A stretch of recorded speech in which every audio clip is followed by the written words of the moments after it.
안녕하세요. 친절한 하마쌤의 수학 꿀팁 이야기입니다. 자, 오늘 제가 여러분들한테 말씀드릴 내용은 비례식을 어려워하는 친구들이 상당히 많은데요. 그러니까 비례식도 어떻게 바라보느냐에 따라서 푸는 방법이 여러 가지가 있고 훨씬 더 쉽고 빠르게 풀 수 있는 방법이 있다는 걸 알려드리고 싶어서 그 내용을 한번 알려드릴까 합니다. 자, 비례식을 푸는 첫 번째 기본기는 예를 들어서 이런 게 있죠. 우리 초등학교 때로 돌아가면 예를 들어서 1대 3은 4대 12 이렇게 나타냈을 때 다 알고 계실 겁니다. 어떻게 하죠? 그렇죠. 내항의 곱과 외항의 곱은 같더라. 그렇죠. 3 곱하기 4는 1 곱하기 10이다. 자, 이렇게 풀기로 약속되어 있는 거 알고 계실 겁니다.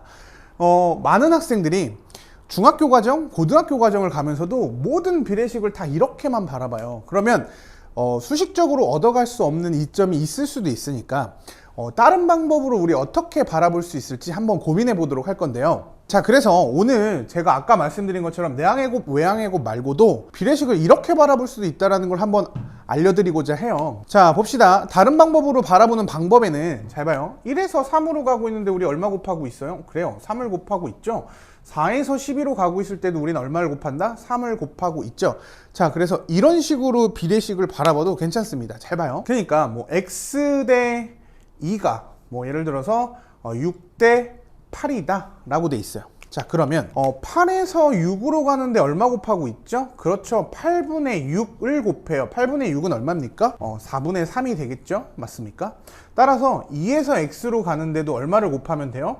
4분의 3을 곱하면 x가 2에다가 4분의 3을 곱해서 2분의 3이다 라는 걸 조금 더 빠르게 구할 수 있다는 겁니다. 물론 이게 비례식의 새로운 발견이나 이런 건 아니지만 어차피 같은 원리로 푸는 건 맞지만 여러분들이 보는 관점에 따라서 식을 조금 더 편하게 다룰 수 있다는 걸 좀 느꼈으면 좋겠어요. 여기서. 자, 그 다음에 또 다른 방법이 있어요. 잘 봐. 자, 또 다른 방법은 뭐냐면 아까 말씀드린 것처럼 8에서 2로 가는데 얼마 곱하죠? 그래요. 4분의 1을 곱하는 거죠. 따라서 6에서 x로 갈 때도 얼마 곱하면 돼요? 4분의 1을 곱한다? 그럼 아까와 똑같이 x가 2분의 3이라는 걸 만들 수 있죠. 자, 그런 것처럼 단순하게 비례식을 내항의 곱과 외항의 곱이다 라고만 이해하고 있는 것보다는 곱하기의 관점에서 얼마를 곱해서 그게 만들어지는지를 이해한다면 단순하게 내항의 곱, 외항의 곱을 하는 것보다 훨씬 더 빠르고 편하게 풀 수 있다는 걸 말씀드립니다. 자, 그 다음에 비례식을 보는 두 번째 관점을 보여드릴 건데요. 비례식을 어떻게 읽어내는지가 관건이 되는 문제들이 많이 등장하게 될 겁니다. 여러분들 앞으로. 자, 그런데 여기서 3대 4는 a 대 b다 라고 나왔을 때 아주 쉽게 본다면 내항의 곱 4a는 외항의 곱 3b다 라고 얘기할 수 있어요. 그래서 많은 학생들이 비례식에서 등식으로 만들어주는 거는 완벽하게 잘 합니다. 그쵸? 내항의 곱과 외항의 곱은 초등학교 때부터 계속 다뤘던 내용이니까요. 그쵸? 하지만 단순하게 요렇게만 나와 있을 때, 그쵸?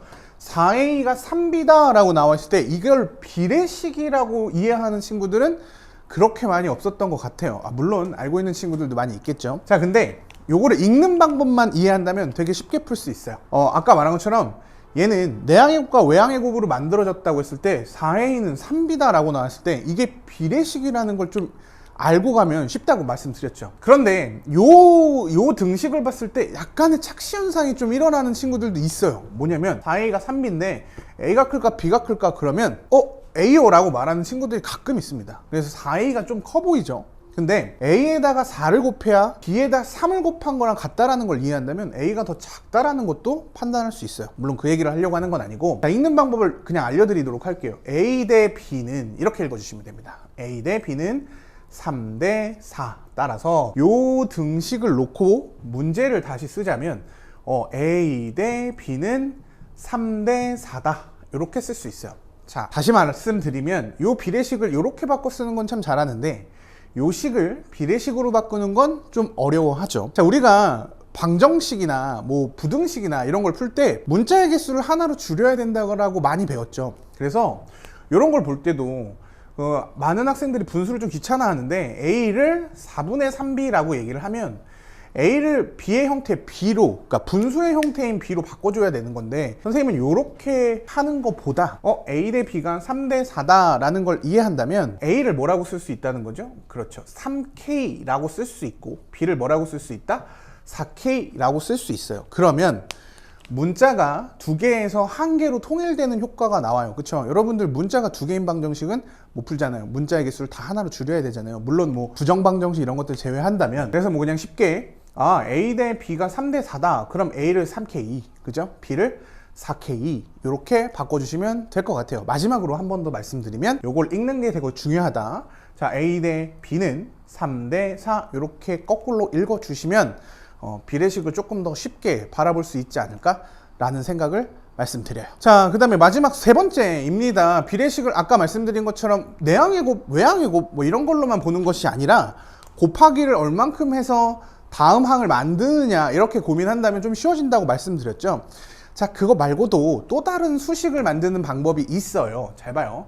자, 1대 2는 자, 보기 좋게 그냥 숫자로만 쓸게요. 3대 6 이렇게 씁시다. 그래서 비례식을 가지고 다시 등식으로 고치는 방법은 내항의 곱과 외항의 곱 말고도 아까 말했죠? 1에서 3 곱하고 2에서 3 곱하고 아니면 1에서 2 곱하고 3에서 2 곱하고 이렇게 봐도 되지만 요거 마찬가지로 곱하기에 관련된 이야기로 조금 이해를 한다면 요 2를 분모 자리로 내리고 요 6을 분모 자리로 내려서 2분의 1은 6분의 3 이렇게 만들 수도 있다라는 걸 알면 요런 꼴의 문제를 봤을 때 조금 더 쉬워지는 문제들도 간혹 있으니까 요렇게도 할 수 있다라는 걸 좀 이해했으면 좋겠어요. 물론 잘 봐요. 2가 분모로 내려가는 것이 아니라 1을 분모로 내리고 3을 분모로 내려도 똑같은 비례식이 나옵니다. 똑같은 분수식이 나와요. 그러니까 뭐냐면 1분의 2는 3분의 6이다 이렇게도 볼 수 있다는 거죠. 자, 그래서 쉽게 이걸 언제쯤 써먹는 게 좋냐라고 말하면 x 대 2는 뭐 예를 들어서 여기에 막 복잡한 식이 들어와 있을 때 있을 거예요. 복잡한 식 뭐 n제곱 플러스 n 대 3n 마이너스 1이다 이런 식으로 나와 있을 때 이때도 이거 내항의 곱 외항의 곱하고 막 이런 게 귀찮으니까 2를 분모로 내리고 뒤에 있는 걸 분모로 내려서 2분의 x는 3n-1분의 n제곱 플러스 n이다 이렇게 써주시면 너무나도 편하게 문제를 만들 수 있고 마지막에 요 2만 이쪽으로 넘겨서 곱해주시면 되겠죠. 따라서 요때 x는 뭐예요? 3n-1분의 n제곱 플러스 n 곱하기 2다 이렇게 마지막으로 정리를 해주시면 여러분들 내항의 곱, 외항의 곱을 하면서 정리하는 것보다 조금 더 손쉽다라는 걸 알 수 있겠죠. 자, 여러분들이 비례식 자체를 어려워하는 건 아까 말씀드린 것처럼 3a는 4b다. 이때 a 대 b가 4대 3이다 라고 비례식을 읽어내지 못해서 비례식을 세우지 못해서 어려운 경우도 많고요. 그 다음에 식이 복잡해졌을 때 이걸 간단히 하는 걸 좀 어려워하는 친구들이 많아서 문제가 난이도가 좀 높아 보이는 느낌이 있는데 선생님이 지금까지 계속 말씀드린 내용을 좀 정리해 보자면 곱하기를 어떤 관점에서 보느냐에 따라서 수식을 다루는 게 좀 쉬워질 수도 있다. 자, 이렇게 말씀드리고 싶어요. 자, 그러니까 뭐 지금 오늘 선생님이 여기서 이렇게 설명드린 내용들이 뭐 수학을 하는 데 있어서 졸라 중요해, 개 중요해, 이거 모르면 안 돼, 지옥 가, 뭐 이런 내용이 아니라 이런 것들도 여러분들이 팁으로 알고 있다면 문제를 푸는 방식을 조금 더 쉽게 쳐다볼 수 있지 않을까라는 말씀에서 시간을 내서 설명을 드립니다. 오늘도 하나 배웠으니까 꼭 자기 걸로 만들어서 열심히 활용하셨으면 좋겠습니다.